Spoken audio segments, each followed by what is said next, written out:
Hello అందరికీ. కిచిడి అండి. మా ఇంట్లో ఎప్పుడు ఇలాగే చేసుకుంటాము. 1 గ్లాస్ బియ్యం, హాఫ్ గ్లాస్ ఎర్రపప్పు, రెడ్ మైసూర్ పప్పు 3, 4 టైమ్స్ అలా కడిగేసుకొని నానబెట్టేసుకుందాం.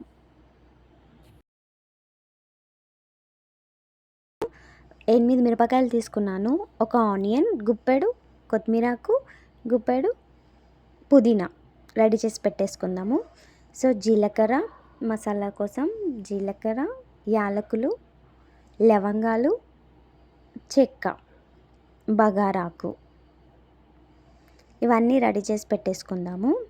జీలకర్రకి బదులు సాజీర వేసుకోవచ్చు, ఇంకా టేస్టీగా ఉంటుంది. సో గిన్నె పెట్టేసుకొని ఆయిల్ వేసేసుకొని అన్ని మసాలాలు ఫ్రై అయ్యాక దినుసులు అవన్నీ హోల్ గరం మసాలా అవన్నీ వేసేసుకొని ఫ్రై అయ్యాక పుదీనా ఫస్ట్ వేసుకుందాము. పుదీనా పచ్చిగా ఉంటే చేదులాగా వస్తుంది. సో పుదీనా ఫస్ట్ ఫ్రై అయ్యాక మిరపకాయలు కూడా వేసుకుందాం. మిరపకాయలు కూడా మంచిగా ఫ్రై అవ్వాలి. నెక్స్ట్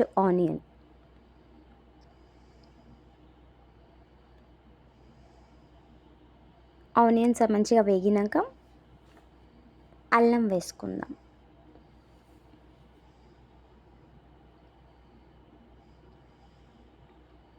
అల్లం వేసుకున్నాము. అల్లం కూడా ఆయిల్లో వేయించుకుందాం.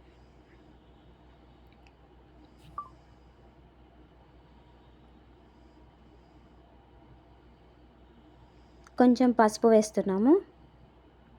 పసుపు కూడా ఫ్రై చేద్దాం. 1.5 గ్లాస్ కాబట్టి నేను 3 గ్లాసెస్ వాటర్ వేసుకున్నాను. ఉప్పు వేసుకుందాము. కొంచెం మెత్తగా కావాలంటే వాటర్ ఎక్కువ యాడ్ చేసుకోవచ్చు. కొత్తిమీరాకు కూడా యాడ్ చేసుకుంటున్నాము. సో మొత్తం బాయిల్ అయితే బాగుంటుంది కదా. ఆ ఫ్లేవర్ అంతా వాటర్లో దిగినాక బియ్యం వేసేసుకుందాం. నేను ఎర్రపప్పు తీసుకున్నాను. మీకు ఓకే అనిపిస్తే పెసరపప్పుతో కూడా చేసుకోవచ్చు.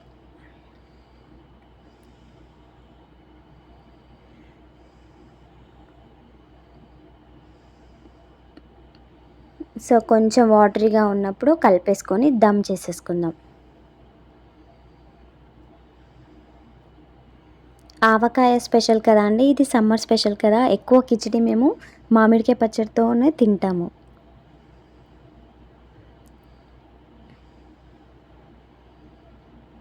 చాలా టేస్టీగా ఉంటుంది, ట్రై చేసి చూడండి.